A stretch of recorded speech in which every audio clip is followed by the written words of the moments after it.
Pan India star Prabhas back to back సినిమాలతో బిజీగా ఉన్నాడు. ప్రస్తుతం హను రాఘవపుడి డైరెక్షన్లో ఫౌజీ సినిమాతో పాటు సందీప్ రెడ్డి వంగ డైరెక్షన్లో స్పిరిట్ సినిమా చేస్తున్నాడు.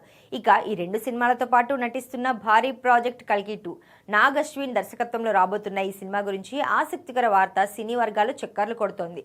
కల్కి సినిమాలో బాలీవుడ్ బ్యూటీ దీపికా పదుకొనే కీలక పాత్రలో నటించి మెప్పించిన సంగతి తెలిసిందే. అయితే కల్కి 2 నుంచి ఆమెను కొన్ని కారణాల వలన తప్పించారు. ఇప్పుడు దీపిక పోషించిన కీలక పాత్ర కోసం నేచురల్ బ్యూటీ సాయి పల్లవి పేరుని పరిశీలిస్తున్నారట మేకర్స్. కల్కి మొదటి భాగంలో దీపికా పదుకొనే పాత్ర కథలో కీ రోల్ ప్లే చేస్తుంది. అయితే కల్కి 2లో ఆ పాత్రకు ముగింపు పలికి అందుకు సంబంధించి కొత్త ట్విస్ట్ ఇవ్వబోతున్నారట. అందుకే సాయి పల్లవిని తీసుకోవాలనే ఆలోచనలో దర్శకుడు నాగ్ అశ్విన్ ఉన్నారని సమాచారం. సాయి పల్లవి తన సహజ నటన, ఎమోషనల్ పర్ఫార్మెన్స్తో మెప్పించగలదు. ఆమెకు ఉన్న న్యాచురాలిటీ, డ్యాన్స్, ఇంటెన్స్ ఎక్స్ప్రెషన్స్ ఈ పాత్రకు బాగా సెట్ అవుతాయని మేకర్స్ భావిస్తున్నారు. అందుకే దీపికా పాత్రను కొత్త కోణంలో చూపించేందుకు సాయి పల్లవి సరైన ఎంపికగా మేకర్స్ భావిస్తున్నారని సమాచారం. ఒకవేళ సాయి పల్లవి ఫిక్స్ అయితే కల్కి 2పై మరింత ఆసక్తి పెరగడం ఖాయం.